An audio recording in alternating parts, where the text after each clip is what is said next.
Sindoor, what we did, we played chess. Now, what does it mean? It means we did not know what is the next move the enemy is going to take and what are we going to do. This is something we called about the gray zone. Gray zone is that we are not going for the conventional operations, but we are doing something which is just short of the conventional operations. Conventional operations means go with everything, Clausewitzian approach. Take whatever you have. And if you're able to come back, it's okay, otherwise stay there. But that is the thing which we talk about the conventional approach. Here the gray zone is any activity which is taking place in all domains. That is something which we are talking about, and Ops Sindoor taught us that this is the gray zone. So we were making the chess moves. He was also making the chess moves. Somewhere we were giving him checkmate and somewhere we were kind of going in for the kill at the risk of even losing our own, but that's the way life is all about. So how the future war we look at, I'll talk about it in 4 trends. Then first one which comes is diffused. Diffused means the battlefronts are actually not defined. There's no clear battlefronts. And do we look at, as of today, that has the Indo-Pak war finished? Has the Iraq-Iran war finished? Has the US-Iraq war finished? Has the Afghanistan-US or Russia or Pakistan conflict got over? The answer is not known to you and me. So what I am saying, these are something which are perseverant wars, and we have to live with this kind of a situation. Today, globally, 56 conflicts are going on with 92 countries. And this strategic continuum of persistence will continue to grow. And the second one is democratized. When we say that is the conventional, hybrid, non-traditional, all these wars are taking place together. And earlier we used to, let's say, depend on the big platforms and Second World War. This is what something is going to play a role. But now, let's say if there's a tank squadron which is there, and suddenly you take a kind of a swarm drones which can fire the missiles. It's the major vulnerability for tanks today. Of course, that's why in the tank regiments also we are raising the drone kind of elements and counter drone elements for this reason. But what I am saying, the battlefield equalizers is something which has come through. A platform in its size does not make a difference. What it makes a difference, how can you counter it?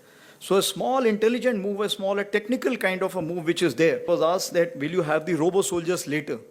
I said, robo-soldiers we can have, but if we are 150% sure that we will control them, because if somebody else controls, they will turn around. And if they turn around, you're gone. So that is what the technology counts about. Coming on to the third one is the diverse. Now, when we talk about diverse, the Ukraine-Russia war, which has taught us that they are using the robo-dog also, but they are using the live mules also, animal transport. Why? Because when the animal which is moving on a pre-designated route, it is not a very, very lucrative target. But if you go with the ATV and carry the ammunition, itself becomes lucrative target. So that is the diversity. You're looking at a robo-dog as well as the animal transport live, which is carrying the ammunition in those trenches. So as far as the Indian Army is concerned, it is different from what we talk about the US wars, what we talk about the Iraq-Iran war, Hamas war. Why? Because as far as we are concerned, we share 2 borders. And both borders, you can call it live, semi-live, in whichever terminology you can look at. But these 2 potential adversaries have the capability to orchestrate kind of a war which we have to face together or one by one. That we cannot say for sure as of today. But capability-wise, we have to stand up to both the fronts. Now, if that be the case, then we have to look at 5 generations of warfare. It means the technology will come up, but the space is only that much. So technology also have to fit in the topmost layer, and then slowly and slowly seep down to the lowest layer. That is what is something important. So technology has to be imbibed, it has to be understood, and then it has to be percolated down to a common soldier. And that is why I have said that eagle on the arm. Means our 12 lakh population of Indian Army, everybody should have 1 drone each, is eagle on the arm. That is the beginning which we are looking at. And it doesn't mean that we'll be looking at bigger drones and missiles and everything, but that is the beginning. And that is the technological consciousness which I'm expecting from all. So from muddy trenches to Internet of military things, this is what is the kind of a arena what we are looking at. As far as the demography is concerned, that is the 4th D I was talking about, is of course, which are the principal players in this complete thing? The terrorist groups, Hamas, LET, now TRF, now some more names which are coming up. They will be permanent part, at least the India is concerned. militias, we have Wagner Group, and now recently Myanmar has issued a thing that you can have the private army operating there with 25% from the foreign. We have so many others also, you're aware, Legion of kind of France or other places where you will find that the foreign troops are coming. Similarly, from Nepal, I am told UK is also employing some people for their RT regiments and others. So you will find these kind of outsourcing, or if I can say that the soldiers, then the merchants. Merchants today which are part of the battlefield, whether Starlink, Apple, and so on and so forth. Of course, we have the citizen soldiers, and I must tell you, when Kargil happened, the citizen soldiers were prominent. We had the shepherd who told us that where the intruders are, and the last Chief Justice of Jammu and Kashmir, Mr. Tashi, he himself galvanized the locals and himself carried the ammunition for the troops during the Kargil war. So what I am saying, citizen soldiers are omnipresent, and any kind of information which they have, if they give us, for example, drones, as you see where the drones are flying, so that if it is put in the app, it helps us knowing that whether it's our drone, whose drone. And this kind of a thing we have tried in the Amarnath Yatra recently in J&K. And if it becomes successful, we'll develop it more. And with the kind of intelligence here which is sitting here, definitely we'll be able to make it more, if I can say that, fail-safe proof. Of course, the Guardian Force is concerned, this is the invisible, if I can say that, the non-kinetic handlers. And this is where you all come into play in a big way. Because today, war has four quadrants. I will not have time to explain the four quadrants, but the non-kinetic quadrant is something which you can start today. And the next war, which we are looking at, it may happen soon, and we have to prepare accordingly, as already been brought out by Director, that in this we have to fight this battle together. This non-kinetic has to be fought together. So what are the deductions? That as far as whole of nation approach will be there for the next war, it is not the military alone which will be fighting. Let me assure you very clearly in this issue. As far as the grey zone is concerned, it's ever present, and this will remain. As for the multi-domain, cyber, cognitive, and space, these are the new terms which are coming in, and these are the new terms we need to learn more from you. We can tell you what do we want and what do we need to counter, but how, when, why is something you need to give us the answer. Atmanirbharta. Atmanirbharta, it's a long-term thing. Presently, whatever technology is being imported from outside and being called as Atmanirbharta, definitely it has a hidden cost. We are ready to pay more cost if it's purely made in India, because then we know that we can change it, we can modify it, we can upgrade it. That is the biggest advantage. That is what we are looking at, in-house technology. And as far as collaborative and synergistic is concerned, that means intra and inter. Because today, for example, we do not know what is happening on the Pak Western Front. But this information, when we have the exchange of intelligence with our neighbors on the other side, we'll definitely get to know which are the troops which are moving in what places. So what I am saying, that interconnections are also equally important, which we call collaborative. And these collaborative will also, after some time, will go to the satellites and so many other agencies which are there, which are meant for a commercial purposes, but can also be used for the defense purposes. And if a synergistic approach is concerned, within us, that is the tri-services, NTRO, and so many other agencies which are there. So finally, if I look at that, India is facing a 2.5 front, and if it is facing the land borders, then keeping in with the psyche of the people in India today, currency of victory will remain as land. And that is, with that premise, I will say that what all actions have been taken and what are we looking at. 2016-19, again, we got 2 wake-up calls. We went in for a major transformation, whatever we could, and we declared as a decade of transformation, which actually year of transformation given by my predecessor, General Pandey, and then we made it decade of transformation because changes don't come so fast.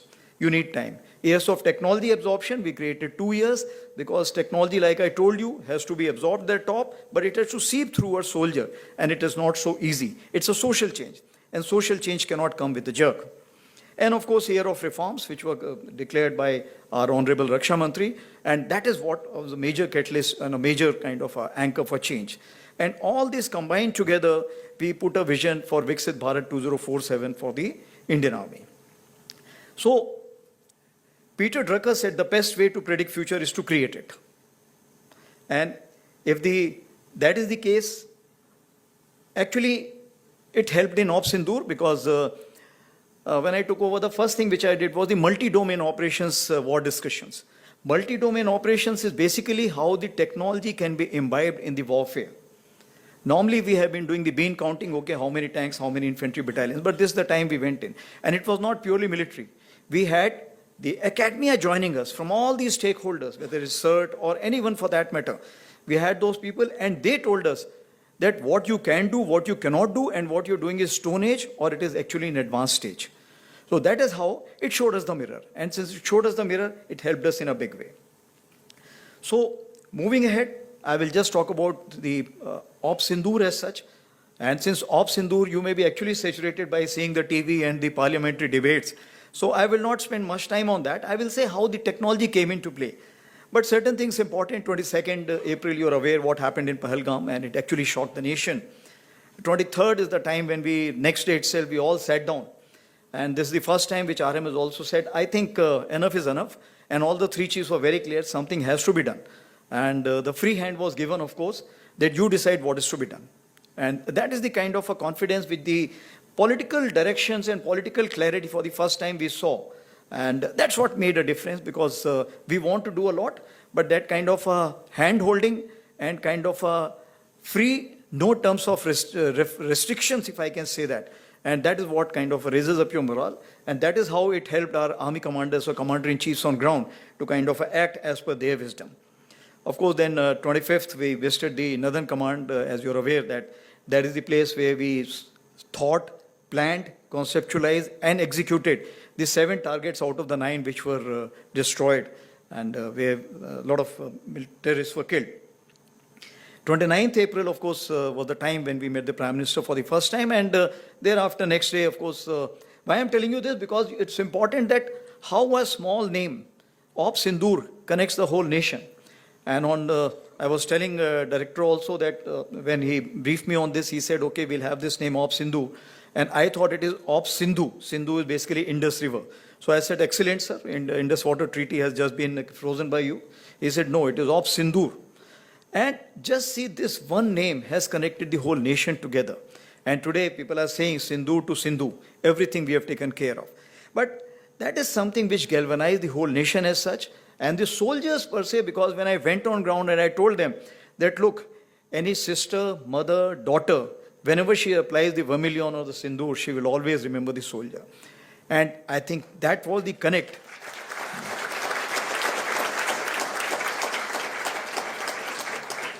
And I think that was the connect which they brought the whole nation together for one cause. And that is the reason I think the whole nation was saying, why have you stopped? I think that's the question which was being asked. But of course, that has been amply answered by. So the strategic clarity was in dime. That is diplomatic, information, military, and economic. And that's why you see that the IWT was frozen. Then High Commission strength was reduced. The defense personnel were moved out. Persona non grata, they were declared. And visas were revoked. Because when you go for such kind of offensives, what happens? You need to always look at what the other side is thinking and how this chess is going to get played. So what we did, we created a red team.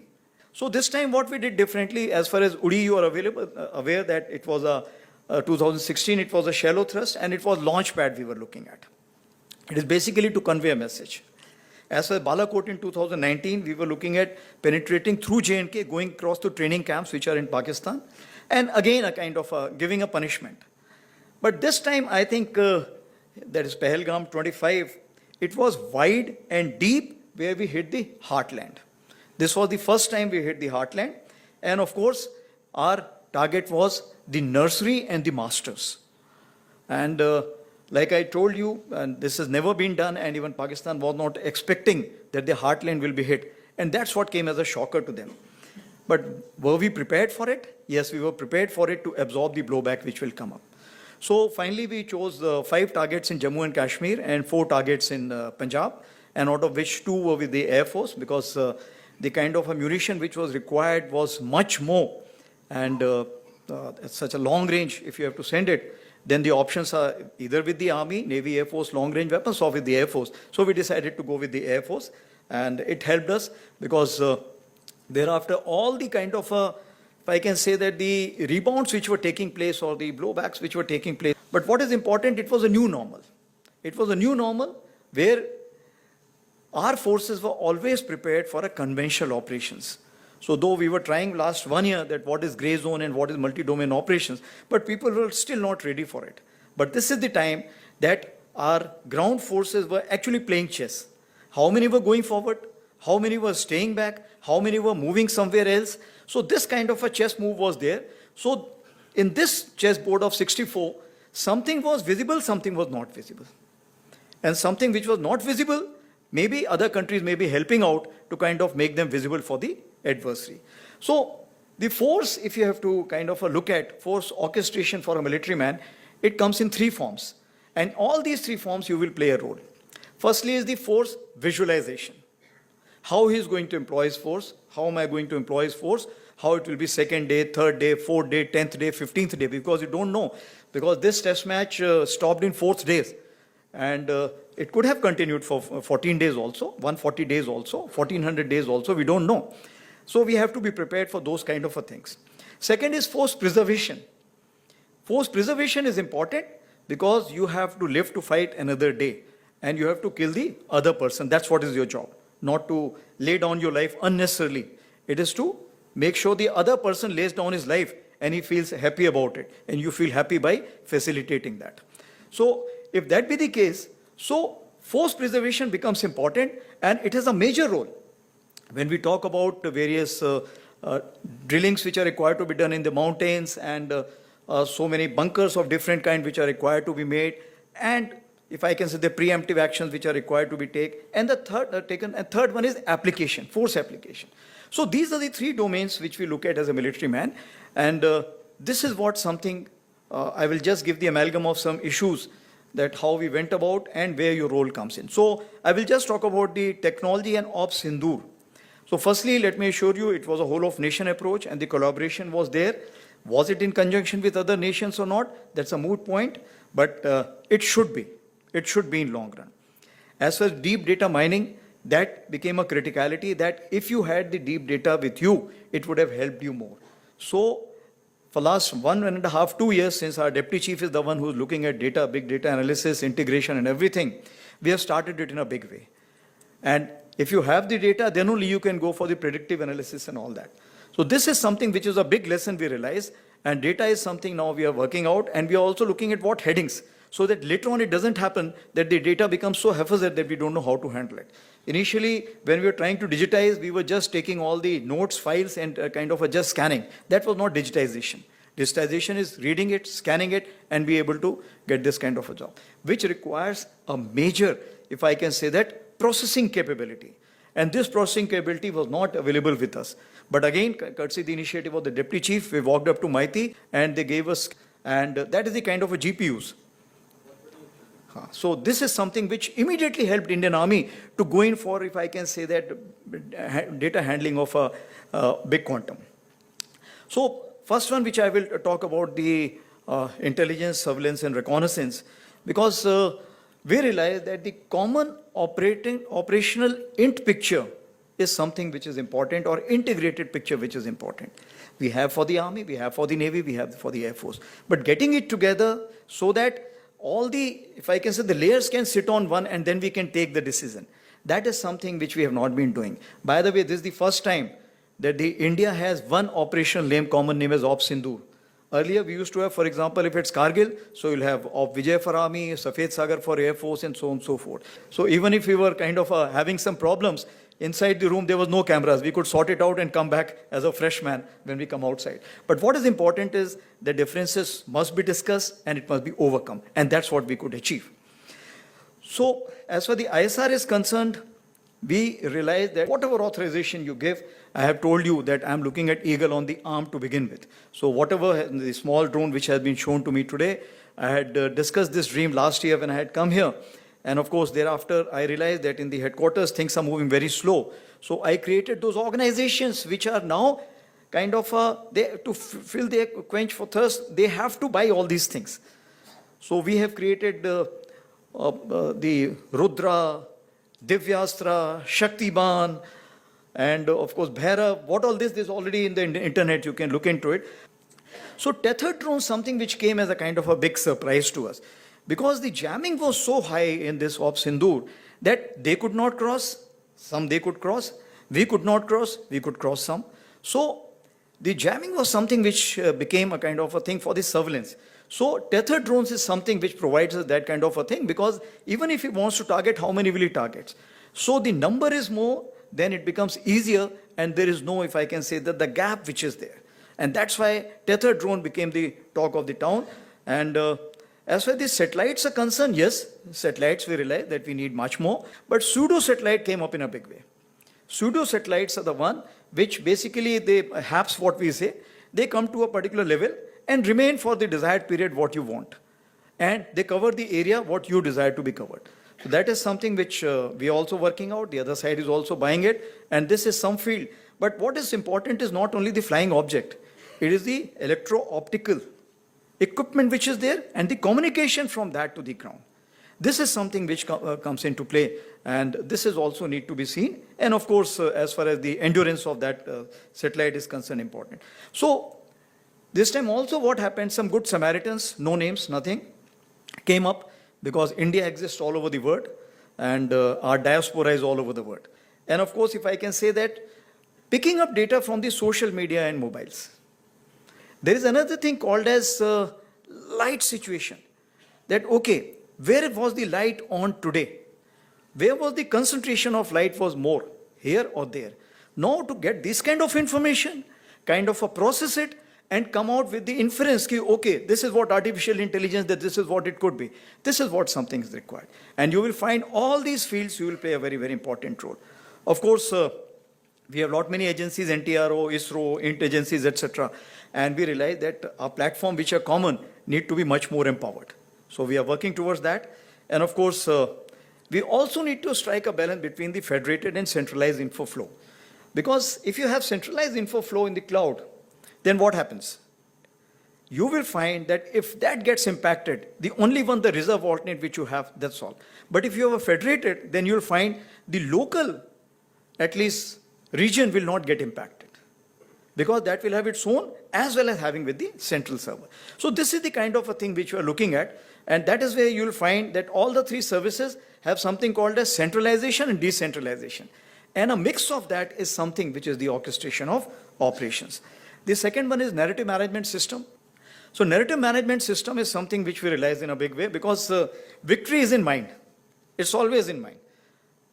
If you ask to a Pakistani whether you lost or won, you say, my chief has become field marshal, we must have won only, that's why he's become field marshal.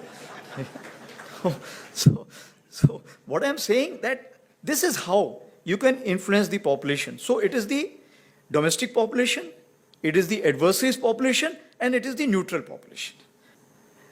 Can rising powers be accommodated? That's a question you have to ask, and you will get the answer yourself. So then we made inroads through our own way. And the narrative management system, by getting the social kind of a sensitive index, then getting to use the Twitters and other handles from other places. So the strategic messaging which was there was very, very important. And that's why the first messaging we did, that okay, justice done, Op Sindoor, that hit the maximum, I am told, in the world today, the number of hits which received. So that was the strategic messaging by a simple message. And the logo which you see all over the world was created by a lieutenant colonel and a NCO. So we prepared all this. So when we were going in for this kind of Op Sindoor operations, we were also going for these things, because narrative management system is important. So what it means, that when it comes to the technology, there is a technology here, there is a technology here. The big party would like to propagate a technology to be much, much better, and you will get influenced by it. And the smaller one will not have the money power to kind of propagate that. So that is where I think the narrative management system plays a role. And if we are able to kind of get in time, I assure you that we will be able to help out this kind of a smaller party also. As we dug through the OSINT, we could also declare the fake. And that's why with the IIT Guwahati also we have signed and for IIT Delhi also we have signed the MOUs on interacting or getting information from the OSINT. And this fake our stamping was something which was giving a great credibility. Now, when we talk about the predictive analysis, I told you about the big leaders.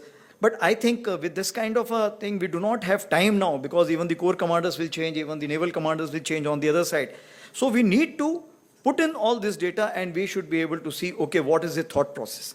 what is he likely to do? No, predictive analysis is required. And that is where we all play a role in it. As for the communication is concerned, of course, secure battlefield networks, it helped us in a big way. Cyber defense measures. This is something, whatever you do, you will find you are still short of effort. And you know that what kind of attacks which were carried out, and we could ward off, we could recoup back wherever is required, you could rebound back. But next time, it may be much more. And whether that country will do it alone, it will be supported by some other countries, we do not know. But I have a strong hunch feeling that that country will not be alone. And that is where we have to be careful. Here I would like to talk about Sambhav, because Sambhav is courtesy IIT Madras, and this was a big game changer. Why? Otherwise, we used to be on the WhatsApp if we have to talk anything. Secret, we cannot talk, so we are talking on the mobiles.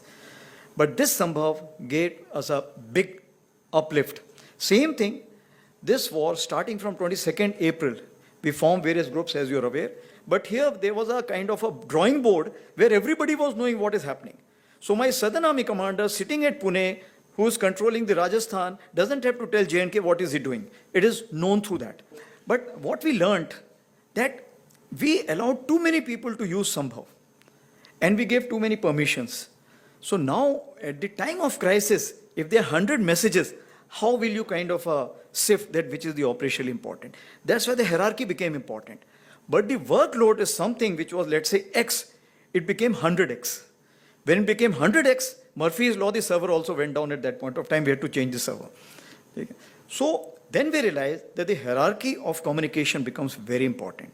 So centralization is important, but decentralization was also important.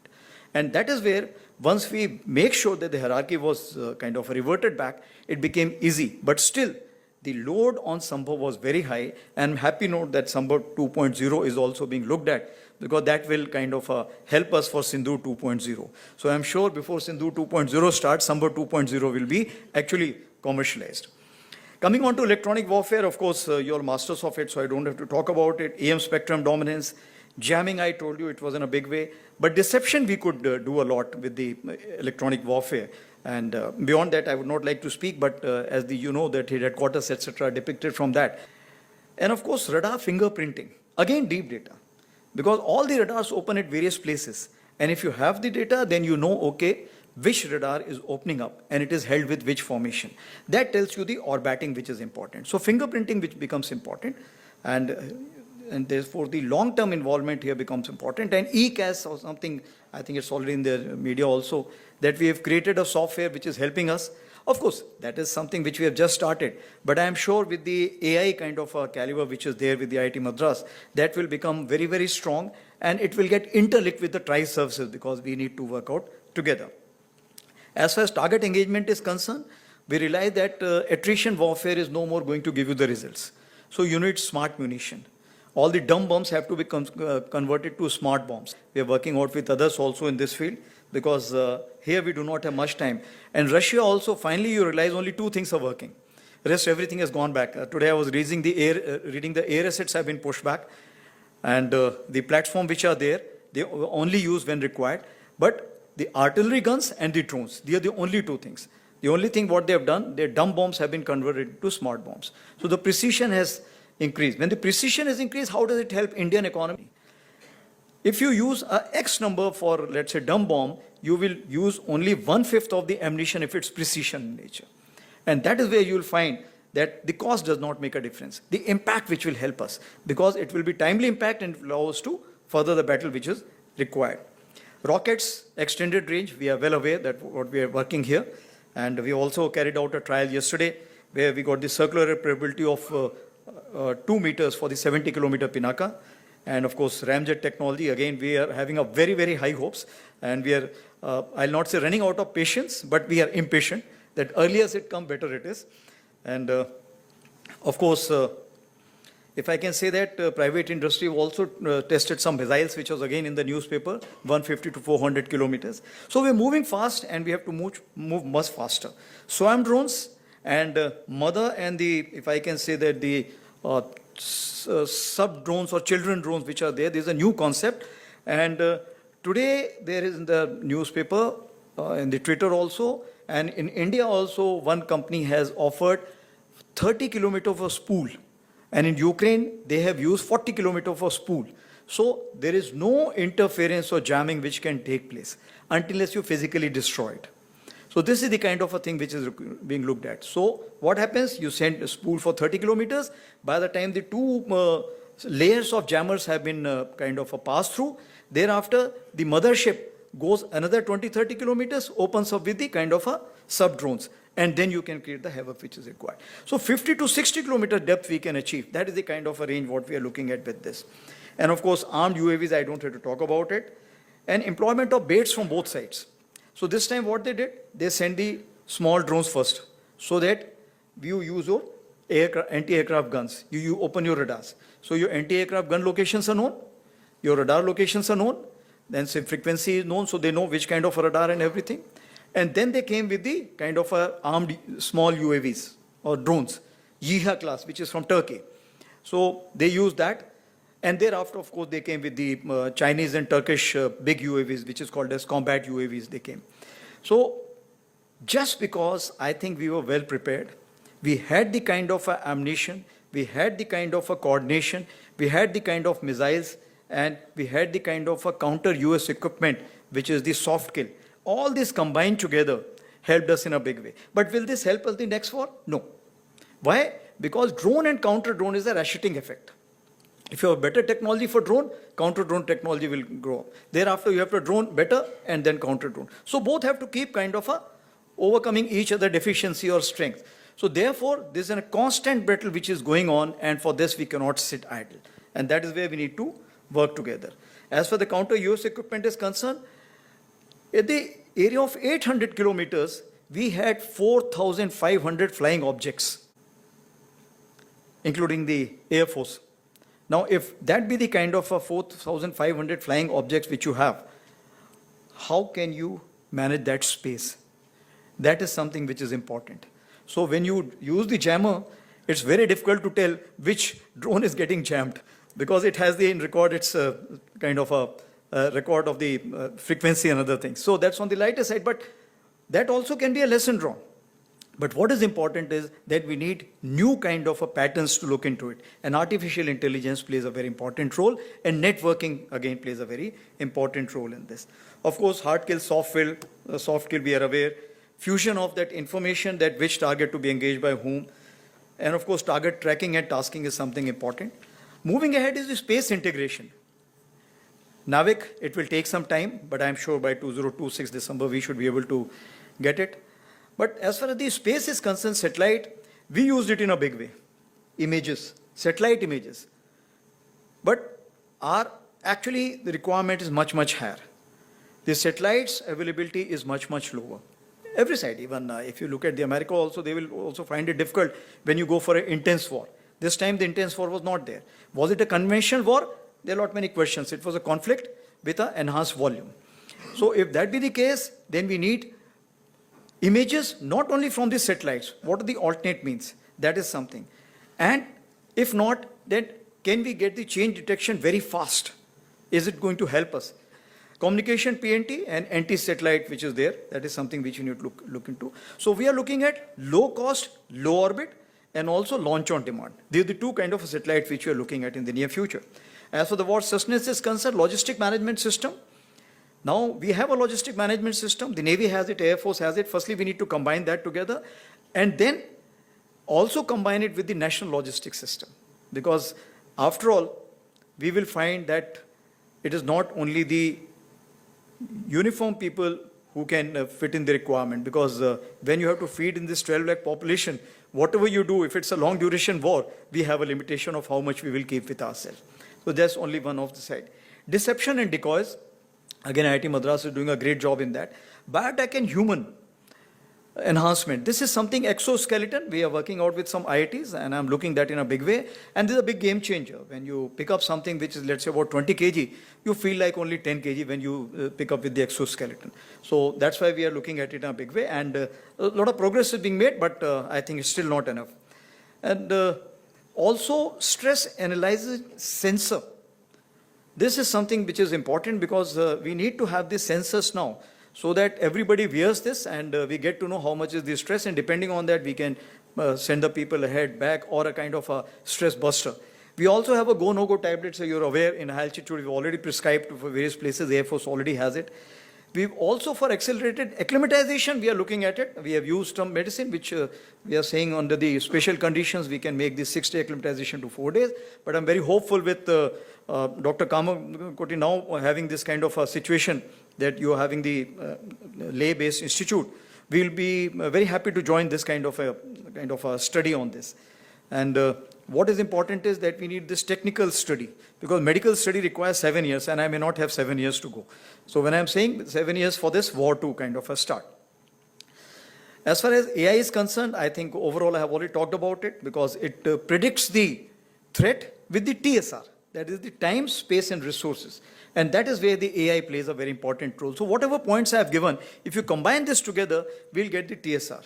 We know that enemy has the capability, but when he's going to use it, where is he going to use it, and what resources he's going to apply.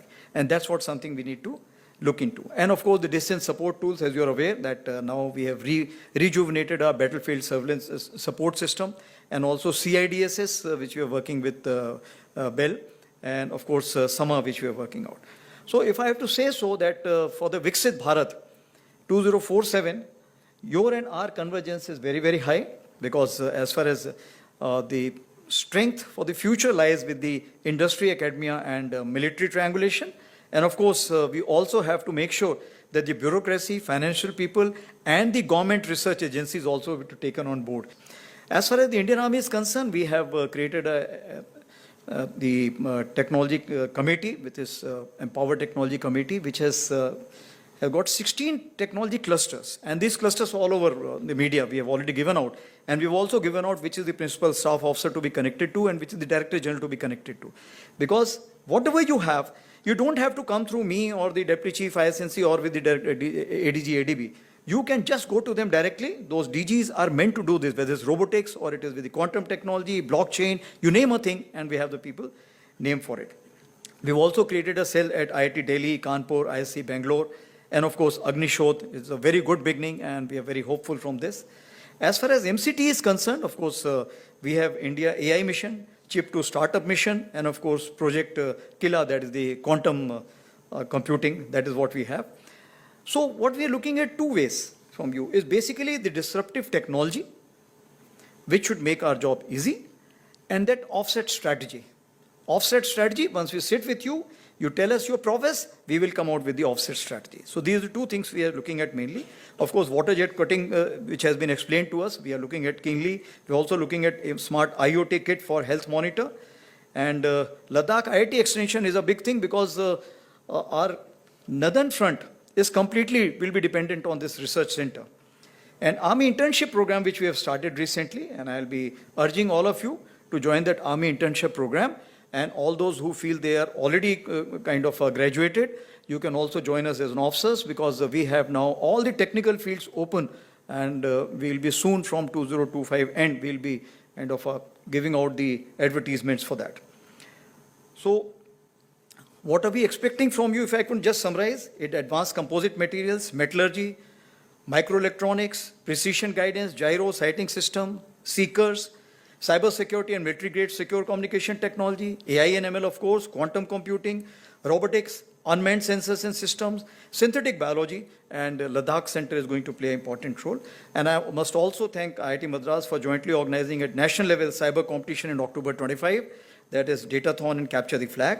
So in summation, I have to say that Ops Sindoor, a new normal, is just the beginning.